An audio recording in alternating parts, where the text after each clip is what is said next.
hundreds of years before the Panama Canal was built, there was this thought, this idea, that wouldn't it be nice to have a waterway going through Panama? So ships wouldn't have to go all the way around South America, saving time and money.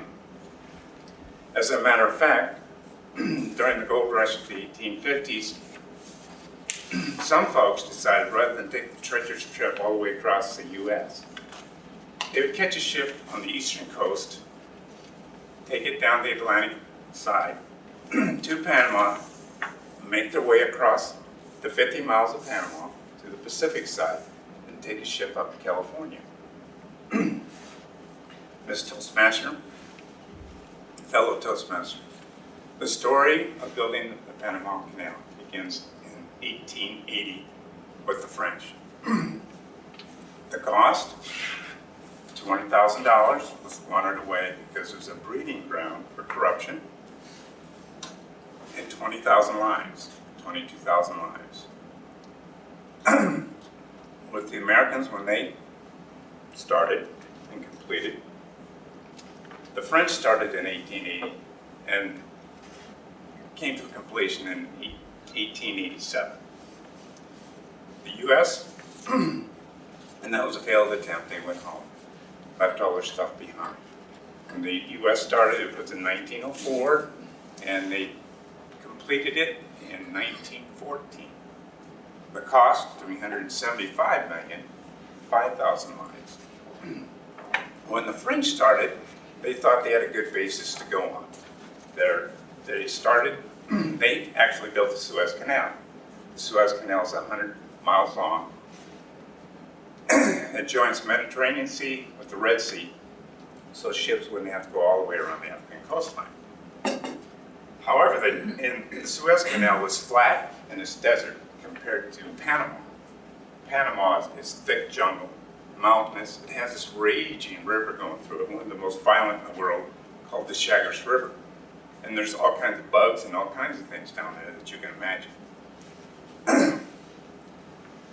What the French ended up with is they had an earthquake, they had to deal with yellow fever, malaria, dysentery, you name it, it was there. They had a lot of issues they had to deal with, and they went home because they couldn't do it, plus the corruption didn't really help any. When the U.S. came along, in 1904, they wanted to flex their muscles and see if they could get something done down there. And that started in 1904. Roosevelt wanted to kick it off, and they ended up going through two lead engineers, John Wallace and John Stevens.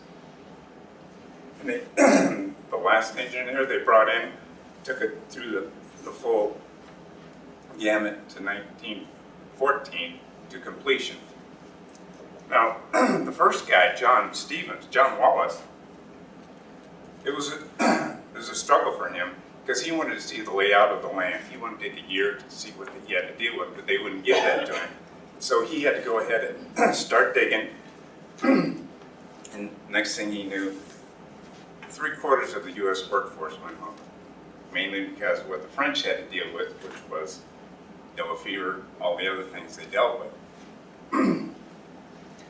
Actually, what had to happen is when they started this sea level design, the second engineer decided, well, that's not going to work. We need to go to Locking Dam, where they raise the ships up 85 feet, sail them across on fresh water, and they drop them down on the other side. But Roosevelt had to be convinced that this yellow fever is a problem. So they brought a doctor by the name of Dr. William Gorgas to deal with this yellow fever thing. And he actually had yellow fever before, and what he had to do is, he was able to live through this yellow fever, and he suspected that the mosquito was a problem, so he came down and sprayed oil everywhere where he thought there was a nest somewhere. So that enabled them to get that disease under control, but they still had all these other issues. They had the dynamite. It was in powder form at that time, and they would have people that would bore holes down into the ground. They'd have people to pour the powder in there. It was a big problem. A lot of people died because it was unstable, and that wasn't good. They had mudslides. that they had to deal with. Because there's a rainy season. Once they're in this Calibra cut, and they're cutting 9 miles long and 300 feet deep.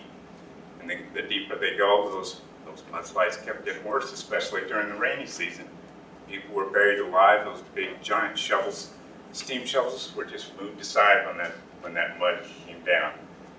There's railway accidents. People would fall under the railroad cars and be dismembered. It wasn't uncommon to see bodies being taken out on the railroad cars because of all the deaths. So you can imagine it was a nasty time to be alive at that time. And most of the people that died were the West Indians. They got paid 10 cents an hour, and they were glad to have it. They weren't like the U.S. people that went back home who could make $1 an hour and be happy being up there and being alive.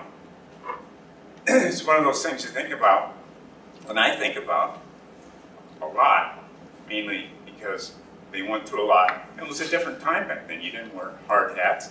You didn't wear things, earmuffs. You didn't have eye protection. It was all open. You just went there to get the job done, and that's what the West Indians did. And a lot of people paid the price, but it was a great engineering feat, and they just kept going through, and they got the job done.